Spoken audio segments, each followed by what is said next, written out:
The smell of cardboard and fresh paint was the scent of freedom. Joyce stood in the middle of her new, modest apartment, surrounded by a chaotic fortress of moving boxes. A weary but triumphant smile touched her lips. She had done it. She had finally escaped. Escaped the suffocating grip of a relationship that had tried to shrink her into someone she didn't recognize. With a sigh that felt like it released years of pent-up anxiety, she walked to the single large window. It didn't overlook a glittering city skyline, but something far better. A small, slightly overgrown patch of green that was all hers. Her own little garden. It was the first place on earth she could truly call her own. A wave of giddy excitement washed over her. She had to tell someone. She pulled out her phone, her fingers flying across the screen as she typed a message to her best friend, Sarah. In her haste, fueled by exhaustion and pure joy, she didn't notice that her phone's predictive text had selected the wrong Sarah from her contacts, a number she didn't even recognize, saved from a work event years ago.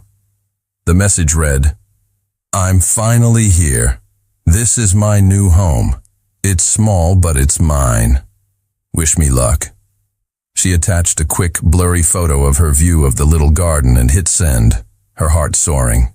Across the city, in a sterile, minimalist penthouse that floated above the clouds like a lonely glass cage, Adrian Remington read the message. He had just endured a 10-hour day of back-to-back meetings where every single person had wanted something from him. His money, his time, his name. He was a commodity, a resource to be mined.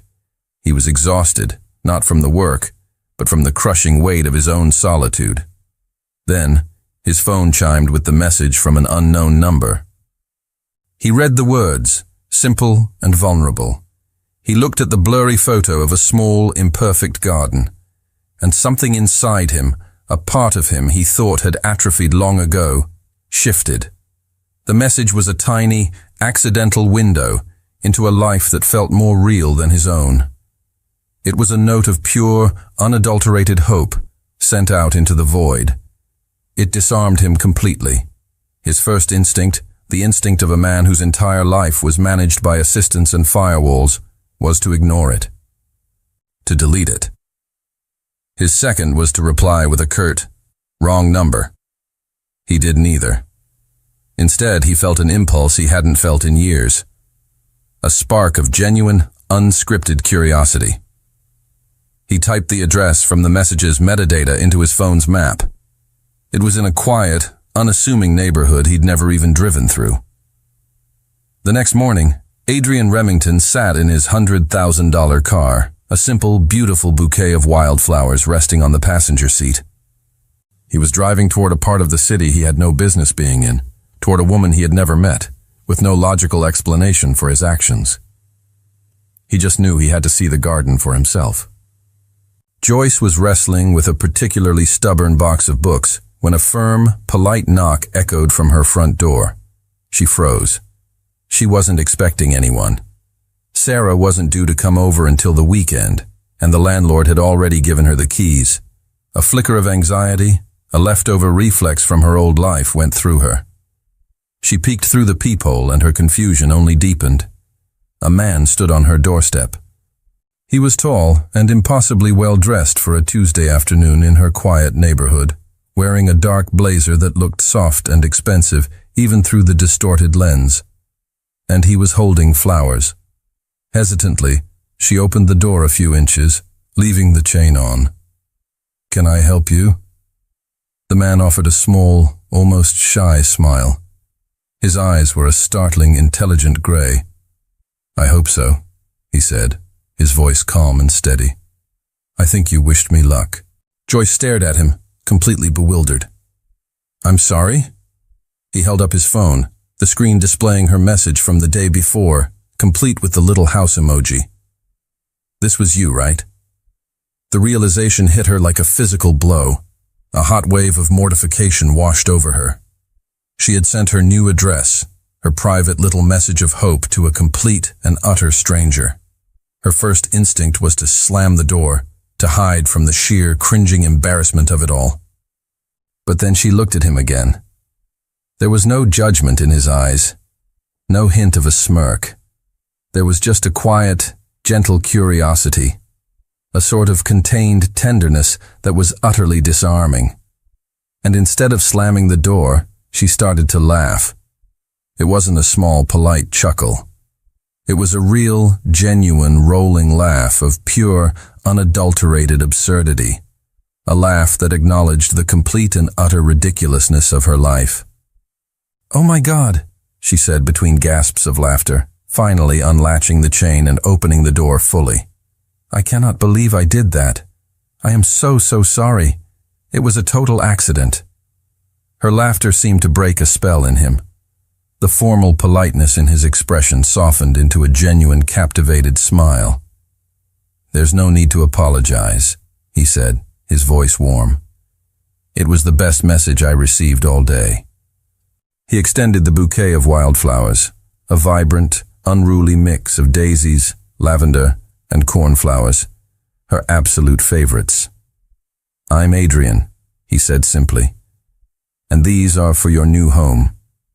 She took the flowers, her fingers brushing against his. A tiny, unexpected spark of electricity shot up her arm. She looked from the beautiful bouquet to his kind, handsome face, and made another impulsive decision. "The least I can do is offer you a coffee as an apology," she said, gesturing into the chaotic sea of boxes that was her living room. "If you're brave enough to enter." "I think I can handle it," he said, that captivating smile widening. He stepped inside, and she closed the door. They sat on upturned moving boxes, drinking instant coffee from mismatched mugs, surrounded by the beautiful, unfinished mess of her new life. The billionaire and the librarian. And as they began to talk, the strangeness of the situation melted away, leaving only the simple, undeniable, and immediate connection between a man and a woman who had found each other by the most unlikely of accidents. The conversation flowed with a startling, unexpected ease. They didn't talk about anything important, and yet it felt like the most important conversation Joyce had had in years. He didn't ask about her past or why she had moved. She didn't ask about his job, and he only offered a vague, "I invest in projects," when she hinted at it. They talked about books and travel and the simple, profound joy of a quiet morning. He had a way of listening that made her feel like she was the only person in the world. He didn't stay long, but the warmth of his presence lingered long after he left, a stark contrast to the cold, lonely silence she had grown accustomed to. 2 days later, he texted her. "You showed me your new home. Now show me your favorite place in the city." The request was simple, direct, and impossible to refuse. She took him on a tour of her world. Not a world of fancy restaurants or exclusive clubs, but a world of quiet, hidden treasures. She led him through the hushed, reverent aisles of the public library where she worked, her voice a happy whisper as she pointed out her favorite first editions. She took him to a dusty second-hand bookshop that smelled of aging paper and forgotten stories. She introduced him to the owner of a tiny tea shop that served the best Earl Grey in the city. Through it all, he was a quiet, attentive observer. He seemed utterly fascinated by the texture of her life, by the passion she had for stories, by the simple, genuine connections she had with the people in her small community. He wasn't just visiting her world, he seemed to be breathing it in, like a man who had been starved of air. They were leaving the tea shop, laughing about a story he'd told, when a familiar voice cut through their easy camaraderie like a shard of ice. "Joyce, fancy seeing you here." Joyce froze. It was Kevin, her ex. He stood on the sidewalk, his arms crossed, a possessive, condescending smirk on his face. He had that look he always got when he felt his ownership was being challenged. "Kevin," she said, her voice tight, all the warmth draining from her face. "What are you doing here?" "Just grabbing a coffee," he lied smoothly, his eyes raking over Adrian with a dismissive, appraising glance. "Who's your new friend? I thought you told me you needed space." "Time to be alone." The implication was clear. "You can't survive without a man, can you?" Joyce felt a familiar wave of shame and anger. She opened her mouth to deliver a sharp retort, to put him in his place. But Adrian was faster. He didn't raise his voice. He didn't square his shoulders. He simply took a half step forward, placing himself ever so slightly between Joyce and her ex. It was a subtle, almost imperceptible shift, but it changed the entire dynamic of the street. "She's not alone anymore," Adrian said, his voice quiet, yet carrying a tone of absolute, unshakable authority. He gently placed a hand on the small of Joyce's back, a gesture that was both protective and possessive. The warmth of his touch seeped through her sweater, a steadying, grounding force. "Come on, darling," he said, his voice softening as he looked at her, completely dismissing Kevin as if he were nothing more than a piece of litter on the sidewalk. He guided her away, down the street, leaving Kevin standing there, speechless and utterly irrelevant. Joyce's heart was hammering in her chest, a frantic, wild rhythm. It wasn't a rhythm of fear. It was the thunderous, exhilarating beat of being defended, of being protected, of being, for the first time, truly seen. The walk back to her apartment was quiet, but it was a comfortable, charged silence. The ghost of Kevin's smug expression and the quiet, definitive way Adrian had dismissed him hung in the air between them. Adrian's hand was no longer on her back, but she could still feel the phantom warmth of his touch. Inside her small living room, surrounded by the half-unpacked boxes that were slowly starting to resemble a home, she finally broke the silence. "Thank you," she said, her voice soft but full of a sincere gratitude that went far beyond the single incident, "for what you did back there. No one's ever done that for me before." "He had no right to speak to you that way," Adrian said simply, his gaze steady. It wasn't a big deal to him. It was just a fact. The connection between them deepened in that moment, a new, more intimate thread weaving itself into the fabric of their unlikely relationship. In the days that followed, they fell into an easy rhythm. They spent a long, lazy Saturday afternoon in a park, sitting on a bench, reading their own books in a comfortable, shared silence that felt more intimate than any conversation. With him, she felt a sense of safety she hadn't realized she was missing. With her, he felt a sense of peace that had been absent from his life for as long as he could remember. It was during that afternoon in the park that she finally worked up the courage to ask. "That first day," she began, her eyes on the pages of her book, not daring to look at him. "When you showed up at my door, you had this look in your eyes, a kind of loneliness." She finally glanced at him. "Why did a stranger's text message make you drive all the way across town with a bouquet of flowers?" The question was gentle, but direct. He was silent for a long moment, watching a group of children play in the distance. The easy, relaxed posture he held beside her tightened almost imperceptibly. "The people in my world," he began, his voice low and thoughtful. "They don't really see me. They see a name, a bank account, a resource. They look at me and they calculate what I can do for them, what they can get from me." He finally turned to look at her, and for the first time, she saw a crack in his calm, collected armor. She saw the profound, weary loneliness of the man in the glass penthouse. "Your message," he continued, a small, sad smile on his lips. "It wasn't asking for anything. It was just real. And being with you, here, in your world. It feels real. It's the first time in a very long time that I feel like someone is seeing me, and not the projects I invest in."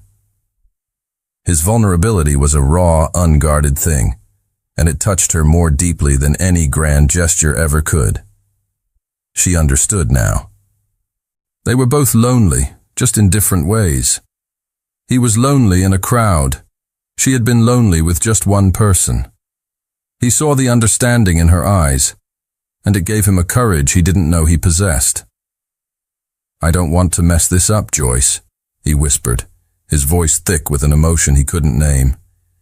He leaned in, his gaze searching hers, and he kissed her. It was a tender, questioning kiss, a kiss full of all the feelings he didn't know how to say out loud. It was a kiss that tasted of hope and fear and the beginning of something beautiful and terrifying. As she kissed him back, melting into the warmth and safety of his arms, neither of them wanted to acknowledge the secret that still hung between them like a shadow. The truth of who he really was, and the world of projects and power he would eventually have to return to. The kiss changed the dynamic from a question into a quiet statement. They were no longer just two strangers brought together by a happy accident. They were Adrian and Joyce, two people who were, against all odds, falling for each other. He continued to be a regular, comforting presence in her new life. He would drive out to her small town, leaving his own world behind completely. They would spend their time in her world, governed by her rules. They'd browse the library, take long walks, and cook simple dinners in her small kitchen. He never talked about his work, and she learned not to ask. His life in the city was a black box, and she was, for the moment, content not to look inside. She was happy in their shared bubble, but bubbles, by their very nature, are fragile. One Friday afternoon, Adrian was driving to her apartment when the engine of his sleek, dark gray Aston Martin, a car that was so ridiculously out of place in her town that it might as well have been a spaceship, began to sputter. It died completely on a quiet side street 2 blocks from her home. With a frustrated sigh, he called the local auto shop. A grizzled, friendly mechanic named Gus arrived a few minutes later in a greasy tow truck. As Gus popped the hood, his eyes fell on the watch on Adrian's wrist as he leaned against the car. "Whoa, buddy," Gus said, whistling under his breath. "That's a Patek Philippe, isn't it? The Calatrava." He squinted at Adrian. "My old boss back in the city had one of those. Cost more than my house. You must be somebody important." Adrian's smile was tight, his posture suddenly stiff. "Just a lucky investment," he said smoothly, deflecting the comment. He quickly paid Gus in cash for the tow and the future repair, eager to end the conversation. But Joyce, who had walked over after he'd called to say he was running late, saw the whole exchange. She saw the flicker of discomfort in Adrian's eyes, the way he immediately tried to shut down the conversation. It was a small thing, a tiny discordant note in the beautiful melody they had been composing, but it stuck with her. Later that afternoon, as they were walking through the town square, they passed a newsstand. Joyce's eyes drifted over the rows of magazines and then stopped. Her blood ran cold.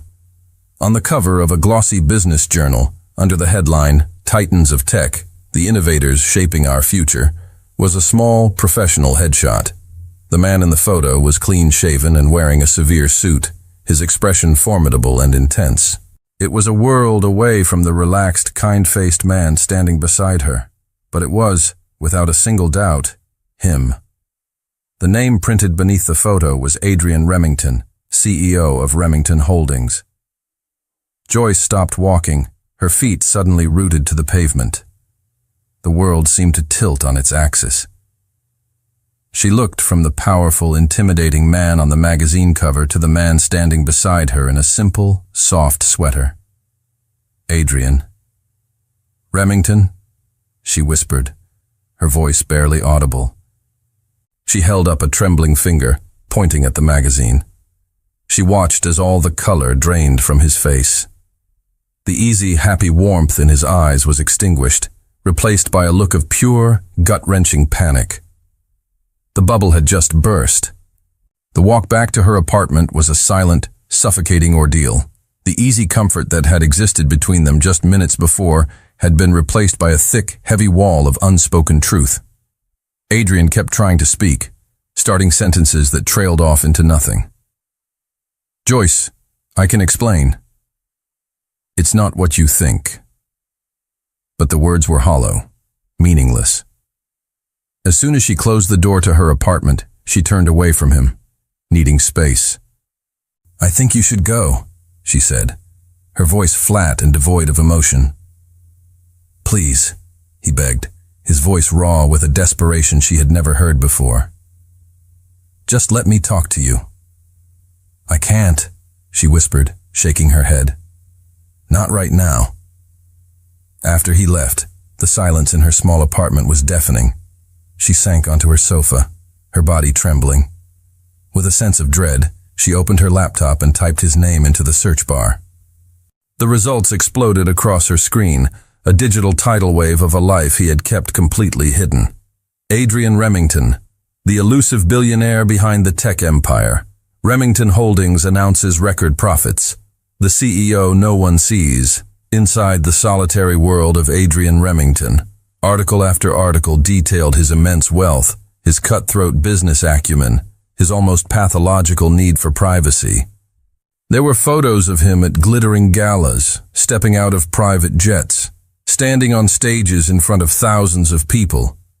It was a life of unimaginable power and privilege. And it was a life he had meticulously, deliberately hidden from her. The pain that lanced through her was sharp and shockingly deep. It wasn't the money. She couldn't care less about the money. It was the lie of omission. The fact that he had curated a version of himself for her, a simple, quiet man who loved books, all while hiding the truth of his global empire. Her mind, a traitor, immediately flashed to Kevin. To the lies he had told, the ways he had manipulated her, the feeling of being made a fool of. Had she really been so blind as to fall into the same trap again, just on a grander, more spectacular scale? A cold, sickening insecurity washed over her. Had this all been a game to him? A little diversion? Was she just the simple girl from the wrong number? A quaint, amusing pastime for a bored billionaire before he returned to his real life of supermodels and boardrooms? The thought was a humiliation so profound it made her feel physically ill. A knock on the door made her jump. She knew it was him. She opened it to find him standing there, his face etched with panic and regret. The powerful CEO from the magazine cover was gone, replaced by the vulnerable man she had come to know. "Joyce," he pleaded, his voice breaking. "Please, just let me explain." She looked at him, her heart a tangled mess of love and betrayal. "Explain what, Adrian?" she asked, her voice cold and brittle, a shield against the pain. "That you were ashamed of me? Or that I was just an exotic little hobby for you to enjoy on your weekends off?" Her words struck him with the force of a physical blow. He flinched, the pain and shock clear on his face. "No," he said, his voice ragged. "Joyce, never. It was never like that." He stepped inside, his desperation so palpable it seemed to suck the air out of the room. "Can I please just talk to you? 5 minutes." She hesitated, then gave a short, bitter nod, stepping back to let him pass. She wrapped her arms around herself, a defensive posture against him, against the fresh wave of hurt his presence caused. "I wanted to tell you," he began, running a hand through his hair in a gesture of pure frustration. "So many times, but I was a coward. I was afraid." "Afraid of what?" she shot back, her voice sharp with disbelief. "The man who runs a multi-billion-dollar empire was afraid of a small-town librarian?" "I was afraid of this," he exclaimed, gesturing around the room, at the space between them, at the wreckage of their trust. "I was afraid of the moment your eyes would change when you looked at me. The moment I would stop being Adrian and start being Adrian Remington. I just wanted something real. For once in my life, I wanted to be sure that someone liked me, the man who loves old books and gets lost on country roads, and not the name, not the money." His explanation, which should have been flattering, felt like an insult. It was the final confirmation of her deepest insecurity. He had been testing her all along. "So you didn't trust me," she said, her voice dangerously quiet. The anger was draining away, leaving behind a cold, hard clarity. "From the very beginning, you assumed I would be like everyone else. You assumed the money would matter to me." She took a step closer, the power dynamic shifting. She was no longer the wounded party. She was the prosecutor, and he was the one on trial. "Don't you see the irony, Adrian?" she continued, her voice laced with a sad, cutting wisdom. "For someone so determined to escape the world of money, you're the only one who couldn't see past it. You were so blinded by your own wealth that you couldn't imagine someone else not being blinded by it too. You didn't give me a chance to show you who I was. You judged me before I ever had a chance." The truth of her words landed, dismantling his entire defense. He stared at her, the full weight of his mistake crashing down on him. He had been so focused on protecting his heart from a perceived threat that he had preemptively broken hers. In his fear of being judged, he had committed the greater sin. He had judged her. The fight drained out of him, leaving him looking hollowed out and defeated. "You're right," he whispered, his voice hoarse with regret. "My fear, my own baggage. It made me cynical. I insulted you in the worst possible way, and I am so sorry." The apology was sincere. She could see it in the raw, unguarded pain in his eyes. But sincerity couldn't erase the deceit. "I don't know if I can trust someone who didn't trust me first," she said, the words feeling like stones in her mouth. Her heart was screaming at her to forgive him, to run into his arms, but the wound was too fresh, too deep. She looked away from him, toward the window, at the small garden that had once symbolized her freedom. "I think you should go." He stood there for a long moment, hoping she would change her mind. When she didn't, he turned and walked out the door, the soft click of it closing behind him sounding as final as a gavel. He had everything in the world, but he had just lost the only thing that mattered. And he knew, with a sickening certainty, that this was one loss all his money could never fix. The days that followed were a study in gray. Joyce went through the motions of her life, working at the library, tending to her small garden, unpacking the last of her boxes, but the color had been drained from her world. His absence was a physical ache, a constant low-grade fever of longing and hurt. Adrian, for his part, was adrift. He tried to lose himself in work, but the numbers on the spreadsheets blurred together, meaningless. The silence of his penthouse was no longer a peaceful sanctuary. It was a crushing, suffocating void. He knew he had to give her space, but the fear of losing her completely was a frantic, clawing thing in his chest.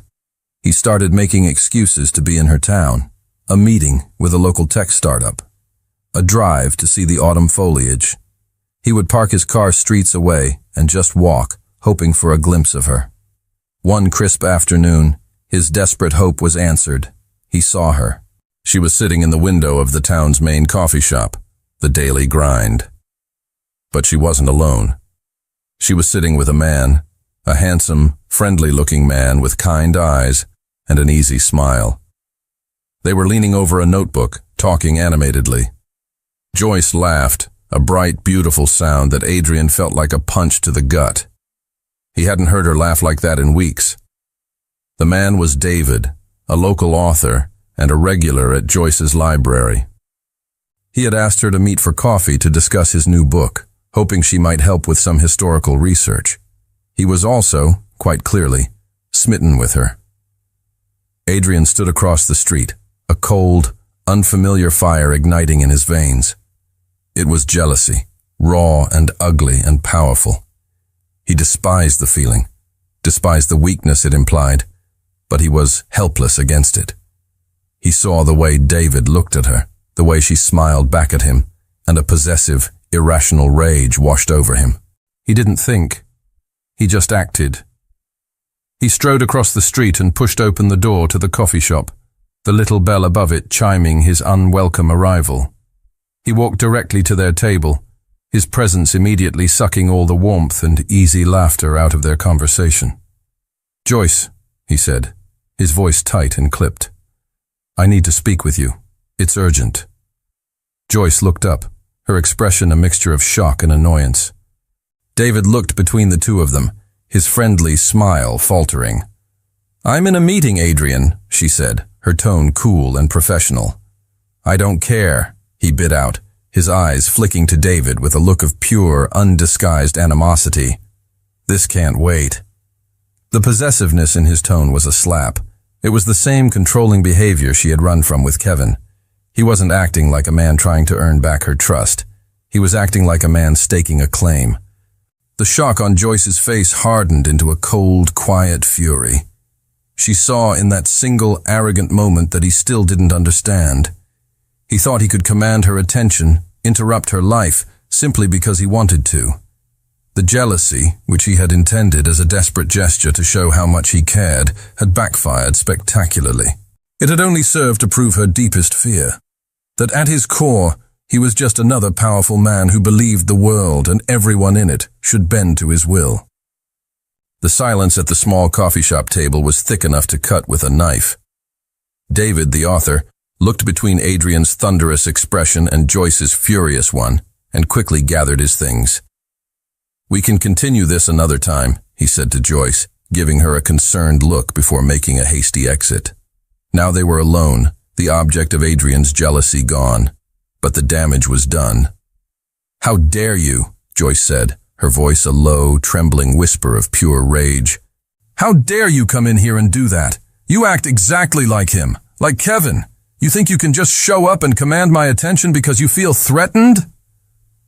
Her words, comparing him to her controlling ex, were a dagger to his heart. He visibly recoiled, the anger draining out of him, replaced by a wave of shame so profound it made him feel dizzy. She was right. He had acted like a possessive fool. He sank into the chair David had just vacated, the fight completely gone from him. "You're right," he said, his voice rough with self-loathing. "I was jealous, and I acted like a child. I'm sorry." He finally looked at her, his eyes pleading. I saw you laughing with him, and I panicked. The thought of losing you for good." "Your panic doesn't give you the right to control me," she shot back, though his raw, honest confession had taken some of the wind out of her sails. "I know," he said quietly. "I know words aren't enough anymore. I need to show you. I need to prove that I trust you, and that I'm not that person." He fell silent, his mind racing. He had to do something, not a gift, not an apology, a gesture, a grand, meaningful gesture that proved he had listened, that he understood. He thought about their conversations, about her dreams, about the little cafe bookstore she had mentioned in passing, the one she wanted to open someday. He had an idea. It was insane. It was impulsive. It was perfect. The next day, he didn't text or call. He just showed up at her apartment.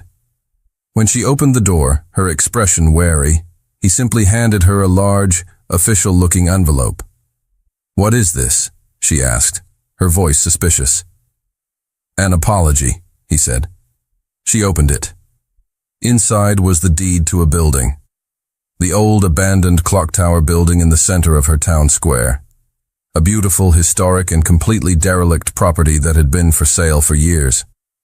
The deed had been transferred into one name, Joyce Turner. She stared at the document, then back at him, her face a mask of disbelief. What did you do?" I can't accept this, Adrian. This is insane." "I know," he said, holding up his hands in a gesture of peace. "And you don't have to accept it as a gift. Don't think of it as me giving you something. Think of it as a challenge, a wager." He took a step back, giving her space, his eyes earnest and sincere. "I'm not offering you a shortcut, Joyce. I'm offering you a starting line. The building is just bricks and mortar. It's empty. It needs a soul. It needs a dream. I'm betting that you have the courage, the vision, and the strength to turn that into the bookstore you've always wanted." He looked at her, his heart in his eyes. "Prove me right. Prove to yourself, and to everyone who ever doubted you, that you can build your own damn dream from the ground up." It was a gesture of immense wealth, yes, but it was framed as an act of immense faith. He wasn't giving her a finished product. He was giving her a broken, beautiful, potential-filled beginning. He was giving her a challenge he knew she was more than capable of meeting. It wasn't a handout. It was a dare. And it left her completely, utterly speechless. Joyce stood in her small living room, the deed clutched in her hand, the paper feeling impossibly heavy. The old clock tower building.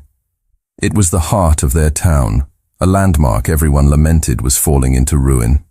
The idea of bringing it back to life, of filling it with books and light and the smell of coffee, It was a dream so big she had never even dared to voice it out loud. And he had just handed it to her. "This is manipulation, you know," she said, her voice quiet. But the accusation lacked its earlier fire. "Is it?" he countered gently. "Or is it faith? I'm not asking for anything in return, Joyce. The building is yours. You can sell it tomorrow and never speak to me again. But I don't think you will. I think you're a builder. I'm just giving you something to build with." His words hit their mark. He wasn't trying to buy her forgiveness. He was challenging her to be the person he already saw. After a long, silent battle with her own pride and fear, she gave a single, almost imperceptible nod. She accepted the challenge. The reality, however, set in quickly. The building was a beautiful shell, but it needed everything. New plumbing, updated electrical, structural repairs. And then there was the cost of inventory, equipment, and staffing.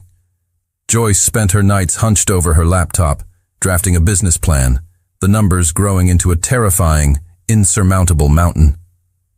The deed was a starting line, but the finish line was on the other side of a financial chasm. Armed with her meticulously crafted plan, she walked into the local bank.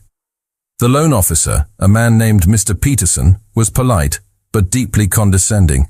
He looked at her application, librarian, single, no collateral other than a recently gifted derelict building, and his smile tightened. "It's a lovely idea, Ms. Turner," he said, his tone patronizing. "A real credit to the community. But the numbers just aren't there. The risk is far too high. I'm afraid the bank can't help you." The rejection was a cold, hard slap of reality. Dejected, she was gathering her papers when the door to the small office opened. It was Adrian. He didn't even glance at the loan officer. He walked directly to the chair beside Joyce and sat down, his presence instantly changing the atmosphere in the room from one of dismissal to one of high-stakes importance. "I apologize for the interruption," he said calmly, his voice smooth as steel. "I'm here regarding Ms. Turner's business loan application." Mr. Peterson's eyes widened as he finally recognized the man from the business journals. Mr. Remington, I didn't realize you were involved." "I'm not," Adrian said coolly. "This is Ms. Turner's project entirely. However," he continued, his gaze unwavering, "I am here to offer my services as a co-signer and personal guarantor for the loan." He then turned his head slightly, his eyes meeting Peterson's. "And my legal team at Remington Holdings will be happy to review the loan agreement to ensure the terms offered are fair and equitable for a promising new local business such as this one." The threat was veiled, but unmistakable. He wasn't offering to pay for it. He was offering to stand beside her. He was using his immense power not to save her, but to force the world to take her seriously. He was leveraging his empire to ensure she got a fair fight. Mr. Peterson, who was now sweating profusely, began shuffling papers with a newfound urgency. "Of course, Mr. Remington. I believe we may have been too hasty. Let me just reevaluate these projections." Joyce sat in stunned silence, watching the scene unfold. He wasn't her savior. He was her partner, her enforcer, her champion. And in that moment, she realized that this was what it looked like when a man like Adrian Remington truly fought for you. Not with money, but with the full, terrifying, and magnificent weight of his name. With the loan approved, on remarkably favorable terms, the real work began. The old clock tower building, which had been silent for a decade, came to life with the sounds of construction. Joyce threw herself into the project with a ferocity she didn't know she possessed. She was no longer just a librarian. She was a project manager, a designer, an entrepreneur. She spent her days managing contractors, her evenings choosing paint colors and light fixtures, and her nights poring over book catalogs. It was exhausting, terrifying, and the most exhilarating thing she had ever done. And through it all, Adrian was her silent, steady partner. He kept his promise. He never interfered, never offered his opinion unless asked, but he was always there. He would drive out from the city on weekends, not in one of his tailored suits, but in worn jeans and a faded t-shirt. He would show up with coffee and donuts for the construction crew.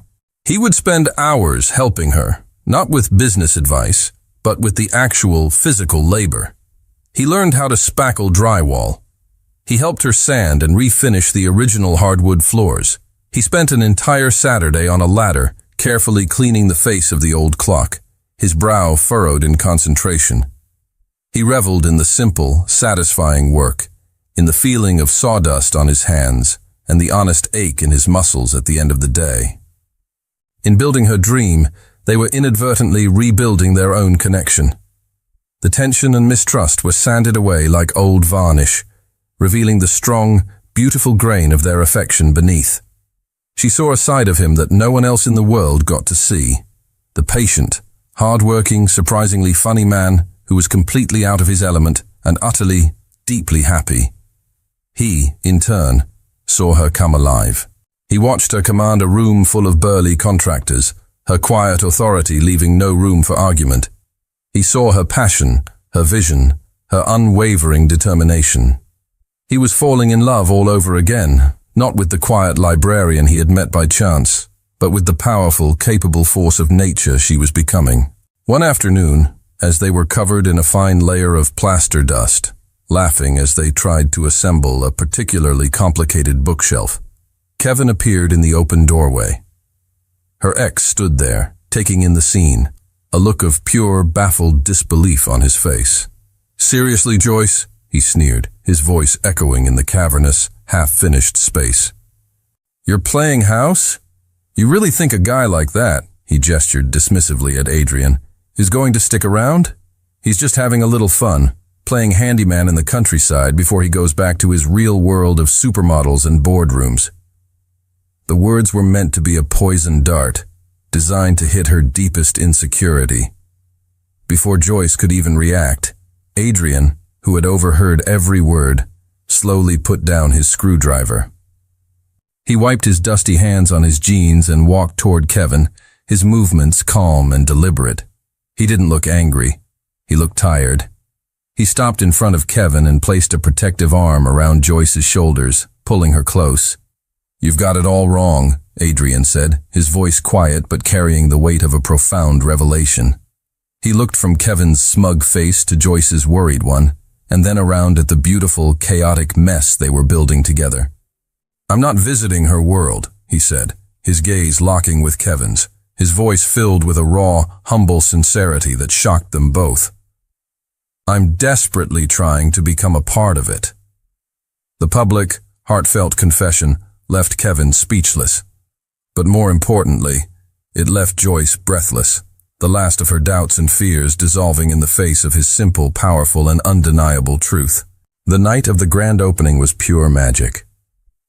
Wildflower Books and Cafe was no longer a dusty, derelict building. It was the living, breathing heart of the town. The old clock tower had been restored, its hands ticking once more. Inside, the space was warm and inviting, filled with the scent of old paper, fresh coffee, and the low, happy hum of a crowd that had come out in droves to support their newest, most beloved local business. Joyce was a whirlwind of motion and light. She moved through the space she had created, her face glowing, greeting old friends, recommending books, and beaming with a pride so profound it was almost overwhelming. This was her. Every shelf, every book, every warm, welcoming corner was a testament to her strength and her vision.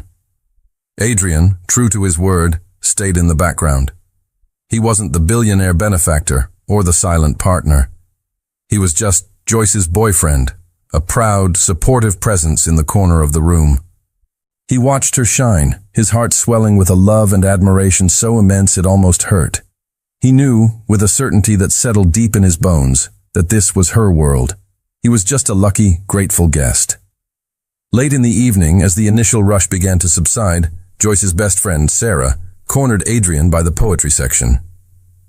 "She's incredible, isn't she?" Sarah said, a proud, knowing smile on her face. "She's everything," Adrian replied, his eyes never leaving Joyce. Sarah's smile softened. "You know she's terrified, right?" Adrian's head snapped toward her, his expression confused. Terrified? Of what? Look at this place. She's a massive success. She's not afraid of failing, Adrian, Sarah said gently, her voice dropping so only he could hear. She's afraid of you leaving. The words hit him with an unexpected force. Leaving? Why would I leave? Because the project is done, Sarah explained patiently. The cafe is open. The dream is built. In her mind, the reason for you to be here, in her world, is gone. She's falling completely in love with you, but she's terrified that now that the fun is over, you'll get bored and retreat back to your real life, leaving her with this beautiful, painful reminder of you.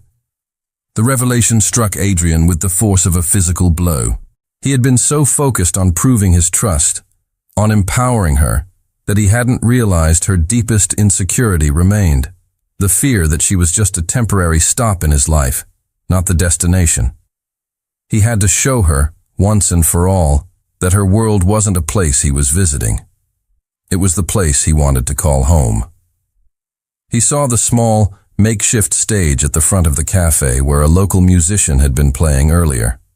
An idea, bold and public and terrifying, formed in his mind. He walked to the stage, his heart pounding. He picked up the microphone. "Excuse me, everyone," he said, his voice amplified through the speakers, causing the remaining conversations to die down. "Could I have your attention for just a moment? My name is Adrian, and I'd like to say a few words." Every eye in the room turned to him. Joyce looked up from across the cafe, her face a mask of surprise and apprehension, her heart in her throat. She had no idea what he was about to do. A hush fell over the cafe. Every person in the room, from Joyce's oldest friends to the town mayor, turned to look at the handsome, mysterious man on the stage. Joyce stood frozen behind the counter, her hands gripping the smooth, cool wood, her heart hammering against her ribs. Adrian took a deep breath, his eyes finding hers across the crowded room, holding her gaze as if they were the only two people there. "Most of you don't know me," he began, his voice steady and clear, resonating with a quiet sincerity.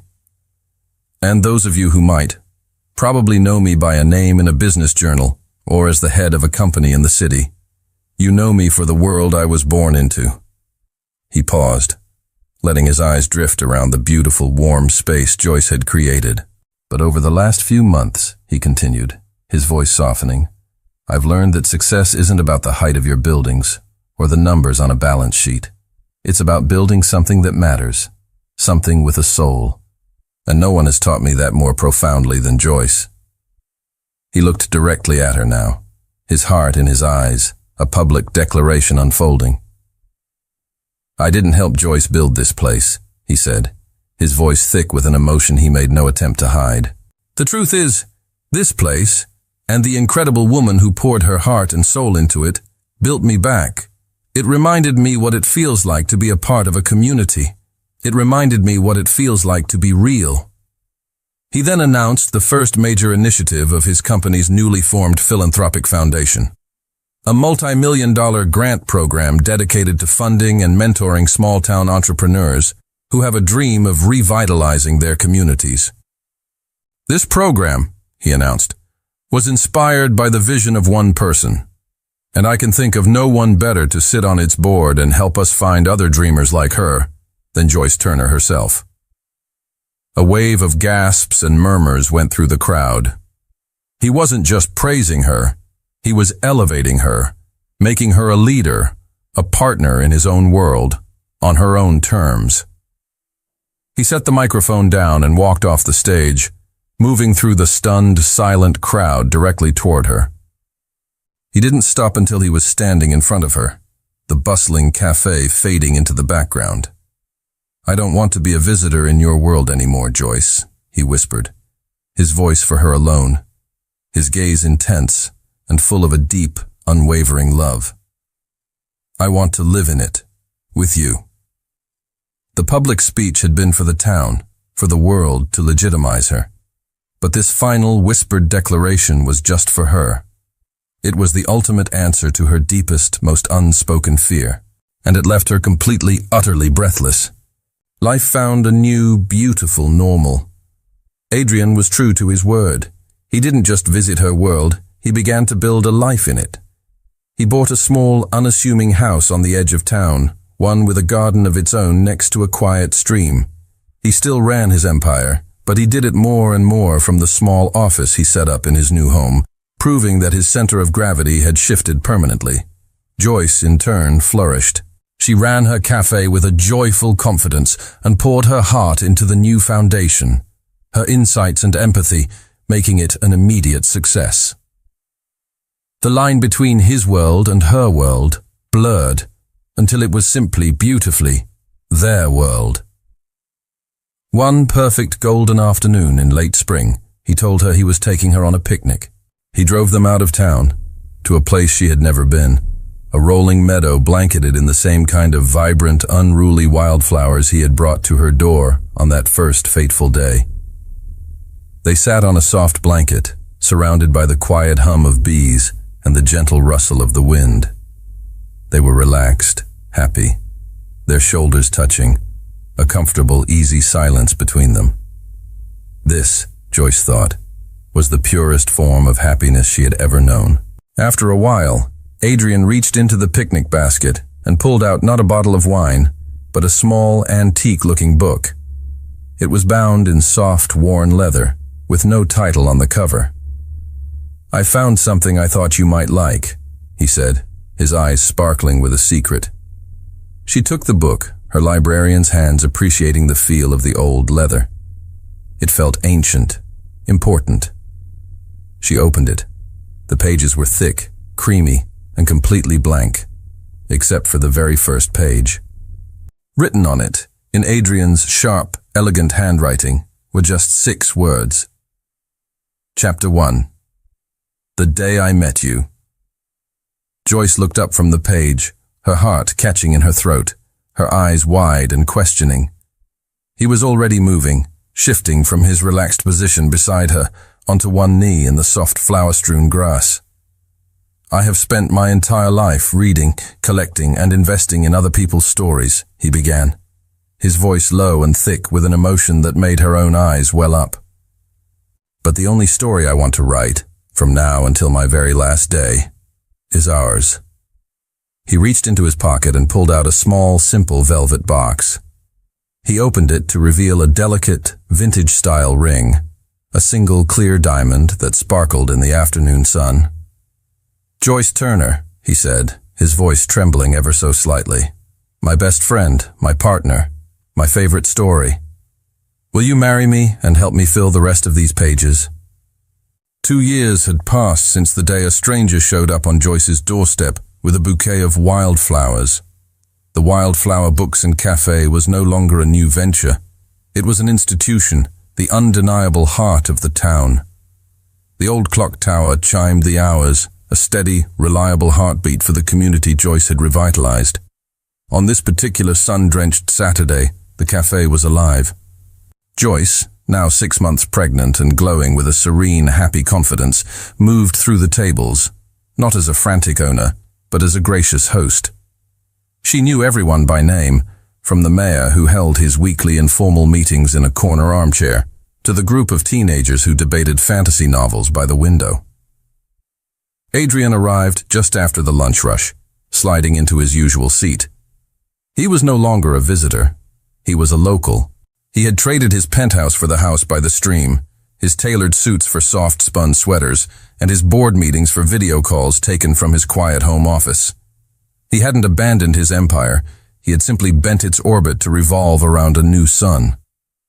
He watched his wife, a manuscript for his company's new Discovery imprint, the one Joyce helped create, resting forgotten in his lap. He saw her recommend a book to an elderly woman, her face lighting up as she described the plot. He saw her share a laugh with Sarah, who was helping out behind the counter. He saw the easy way she rested a hand on her growing belly, a gesture of unconscious, maternal love. Later that evening, after the last customer had gone and the closed sign was hung on the door, they sat together in the quiet, darkened cafe. The only light came from a single reading lamp, casting a warm, golden glow over the two of them. "I had a call with David today," Joyce said, her feet propped up on a stool, her head resting on Adrian's shoulder. "His book is being published. By us. He said to thank you." "He should thank you," Adrian murmured, his arm wrapped securely around her. "You were the one who saw the potential in his early drafts. You were the one who gave him the platform." She counted softly. They had fallen into this easy rhythm, a partnership that extended into every corner of their lives.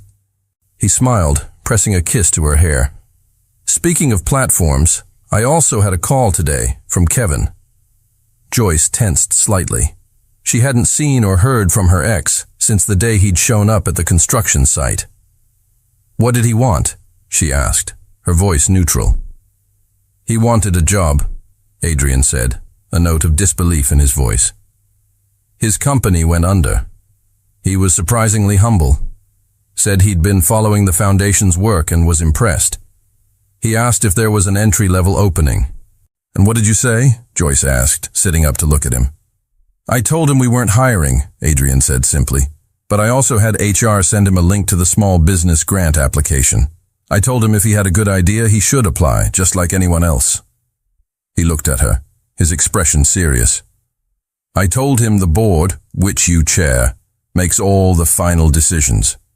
His future is, quite literally, in your hands." Joyce stared at him, a slow smile spreading across her face. It wasn't an act of revenge. It was an act of profound, ultimate closure. It was a testament to how far she had come, from the woman who ran to the woman who now held the power to grant second chances. "That," she said, "was very well played, Mr. Remington." "I learned from the best, Mrs. Remington," he replied, his eyes twinkling. He stood and pulled her gently to her feet, his hands coming to rest on her belly, where a soft kick fluttered against his palm. His breath hitched, his expression softening into one of pure, unadulterated awe. "Our next chapter is getting impatient," he whispered, his forehead resting against hers. "She has her mother's spirit." Joyce laughed softly. He looked around the quiet, beautiful bookstore, at the rows of silent stories waiting to be read. He looked at his wife, the hero of his own favorite story. He looked at the life they had built, a life born from a single, accidental text message. "I used to think my life was a finished book," he said, his voice thick with emotion. "A lonely story with a predictable, empty ending." He pulled her closer, his heart overflowing. "You didn't just give me a new chapter, Joyce. You gave me a whole new book, and I can't wait to see how we write the rest of it." She wrapped her arms around his neck, her heart full and at peace. "Whatever it is," she whispered, "I know it will have a happy ending." And as they stood together in the heart of their dream, they knew it already had.